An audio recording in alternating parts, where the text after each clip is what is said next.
Do you spend hours each week creating Instagram content, but you're still not getting the sales and the wins that you see everyone and their mom sharing to their feed? It's really rough.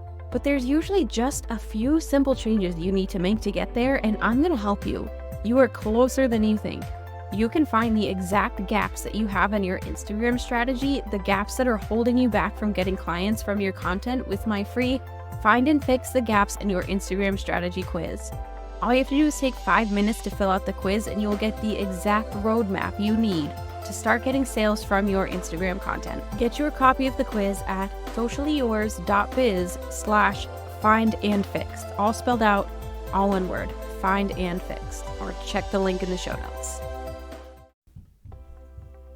Welcome to the Mompreneur Mastery Podcast, where we share actionable Instagram strategies that fit into a busy mom schedule so that you can get more engagement, more leads, and more sales in less time so you can spend more quality time with your family. I'm Sydney O'Brien, an Instagram strategist who started my business with 3 kids under 5 and found a way to do it without sacrificing quality time with my family while only working 2 to 3 hours a day. I love helping other mom business owners find that seemingly impossible mom work-life balance instead of spending too much time creating content that isn't getting them the results that they want. If you're an overwhelmed but ambitious business owner and you want to strategize the heck out of your Instagram account so that you can save time and make more sales, you are in the right place. Hey, welcome to the very first episode of Mompreneur Mastery. This has been in the works for a while, and I am so excited and so grateful that you're here. Seeing as I'm an Instagram strategist, I'm going to use the first episode to go over what the heck strategy is, why you need one, and how to batch your content strategically so that you can meet your Instagram goals in less time, whether your goal is getting new followers, connecting with them, or selling an offer. I'm going to go over it all. So a strategy is basically a well thought out plan with a specific goal in mind that is using both all of the features and algorithms of Instagram and marketing principles so that you can reach that goal. Having a strategy, one, like I said, helps you to reach your goal, but it also saves time. Knowing the right strategies for the right goals is going to make sure that all of your super valuable time that you spend creating content for your Instagram account, all the stories you share, and even all the engagement you're doing is not wasted. Because there's a purpose to all of it. You're not just copying what other accounts are doing or wondering what you should be posting and just seeing what works. You have a goal, you have a plan, you know how to execute it. So how do you get to that point? Have you ever stared at a blank design in Canva wondering what the heck to do with it? Or stressed out about how often you should be posting, or wondered what to post when you're launching, what to post when you want more followers? I started Instagram marketing doing my sister's coaching account, and I definitely felt all of those things. So if you have too, you are definitely not alone. I think the biggest question I had when I first started, before I took any courses or anything and got certified, and the question that I get asked most often, honestly, is what should I post and when should I post it? And that right there is strategy, knowing what to post and when to get the results that you need to move the needle in your business. And there is definitely an answer, but it depends on a few different things, namely what's going on in your business and what's going on in your life. Because as a mom and a business owner, you want to make sure that your business isn't going to take over your life, right? You've got a million other things to do and worry about. Honestly, the easiest way to make sure you save time on your content and make sure that you're sharing the right posts at the right time is by planning ahead. And I know that sounds overwhelming and time consuming, but honestly, I can plan a month of content in literal minutes. I actually made a screen recording of it, of how I did it for a month a little while ago for my blog, and I will totally put the link in the show notes for you. It'll probably be really helpful if you're a visual learner. But I'm going to go over it step by step in much more detail now. I'm going to break it into 4 different steps that you can do in separate chunks when you have the time. The first step is mapping out your month. I want you to take out your calendar and whatever you use to plan your content. If you don't have a content calendar, I suggest either a simple Google Sheet or a Trello board if that's more your style. I can share links to both of these in the show notes if you need them. Now next, I want you to think about how often you can realistically, consistently post.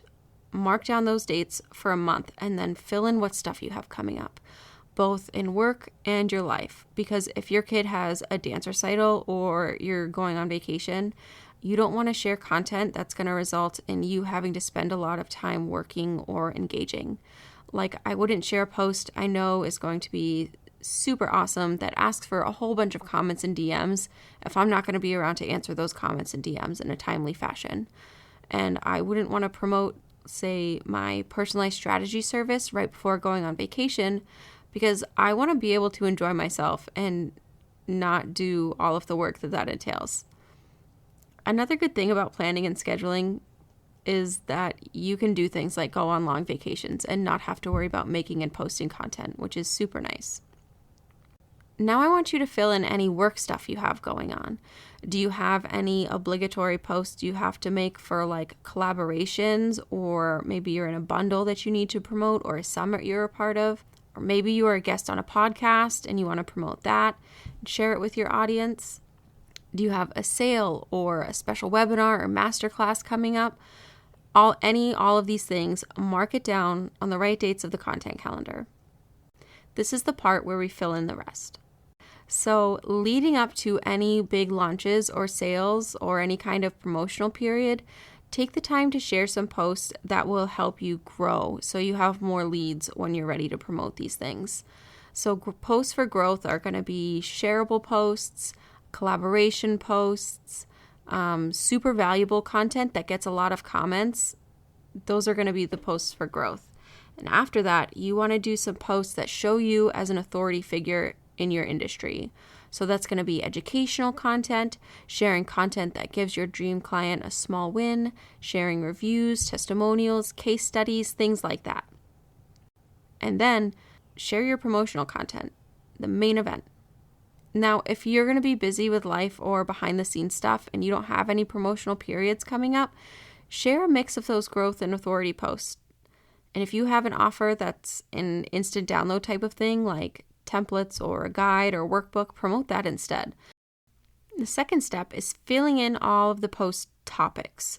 So all of these post topics need to relate to your end goal here. For example, I've been promoting an engagement audit, so my post topics have been things like why you need engagement, like the importance of it, what does it do, quick tips to get more engagement, why engagement is lower in the summer and what to do about it. All of these things focused around the offer that I'm promoting. Now, the next step is probably the one that takes the longest for me, so I don't usually do it all in one sitting.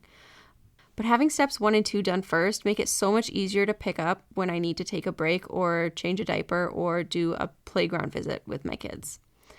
So this next step is creating the content. It's making the carousels, recording the reels, all of the things, writing up captions, choosing hashtags. I do all of this in Canva. I put the captions and hashtags in the notes section, and then when the post is done, I go to share and get the link to the post, and I put it in the calendar under the date that it's going to be posted, replacing the post topic. This is really helpful later when you're looking at insights. If you want to repurpose it or reuse a post, you can just go right back to the day you posted it, click the link, and everything is right there for you. And once I have that done for all of the posts, I go to step 4, which is scheduling. Scheduling is super easy, and it usually goes by pretty quickly. If for any reason I'm not able to do it all in one sitting, I will change the color of the boxes in Google Sheets for the posts that are already scheduled, so I know where to pick up where I left off. Because like the first 2 weeks will be like pink instead of white, and I can just keep continuing down. But basically, I just click the link to open the exact post in Canva. I copy the caption from the notes section, click share, and then I use Metricool as a scheduler, so I just click the Metricool logo. If you haven't used Metricool before, you'll have to go, after you click share, you can go to the bottom to more and find it. And then I paste the caption and hashtags, hit save, and it takes me right to my Metricool scheduler where I just have to choose the date and time, add location, things like that. It's definitely the step that requires the least amount of brain power. It's very easy. And those are the 4 steps to strategically planning out content. And if right now you're thinking, I am a mom and a business owner, I do not have time for this, I just want to remind you of 2 things. 1, right now you could be spending time on content that doesn't convert. If you use a strategy and plan ahead, in the long run, it'll save you time and it will actually help you reach your goals. So taking the time to plan it out and do it effectively is better for you and your business. And 2, definitely do it in small chunks. I don't think I've ever done all of this in one go.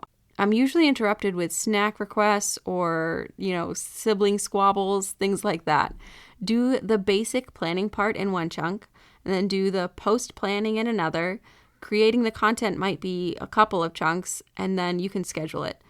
A quick scheduling tip, really recommend Metricool as a scheduler. I mentioned it earlier, but it's free if you have just one brand that you're scheduling for. The analytics you get from it are insane, and it's so much less glitchy than the Meta scheduler. Metricool is also one of the official Meta partners, so it doesn't go against their terms and conditions to use it. Some other third-party schedulers are not, and using them can result in getting your content banned, especially if they have features for like fake followers or comments or things like that. Also, like I said, Metricool integrates with Canva, so you can create your content in Canva, hit that share button, and send it right to Metricool with your captions, so you don't have to take the time to save the image and then re-upload it in the scheduler. That alone saves a bunch of time in the process. And also keep in mind that this is one of those things where the more you do it, the easier it becomes and the faster you get at it. So for a quick recap, step 1, map out the important dates and then fill in the post purposes accordingly. Step 2 is filling in the post topics. Step 3 is creating the content. And step 4 is scheduling. So give these steps a try, even if it's just for a week or 2 at a time. I do my content batching month by month, but you certainly don't have to, especially if you've never done it before. Do it in as small chunks as you need to, and let me know how it goes. Send me a DM on Instagram. I would love to hear from you. And also check the show notes for those resource links that I mentioned. And in episode 2, we're going to keep going talking about strategy, and I'm going to share the 3 most underutilized features of Instagram and how you can use them to get more leads and get more engagement. Thank you so much for listening to this podcast. If this content was helpful for you, I would love it if you could subscribe and leave me a review on Apple Podcasts so that other mom business owners can find it and get the same helpful tips and strategies. And if you have questions or want to connect, you can find me on Instagram at socially.yours.strategist.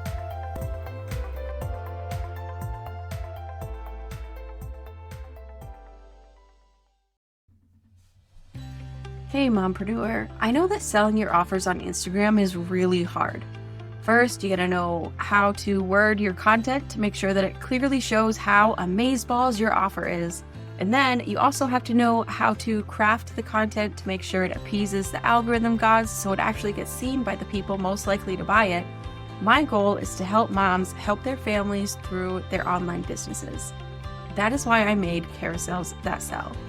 Carousels That Sell is a collection of 7 Instagram carousels and captions that have made me over $20,000. So I turn them into plug-and-play templates so that you can get the same results.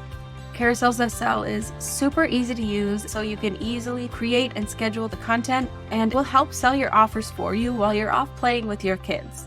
Grab the templates that have made me over $20K for only $27 at socialyours.biz/carousels-that-sell so you can grow your business bank account faster than your kid outgrows their clothes.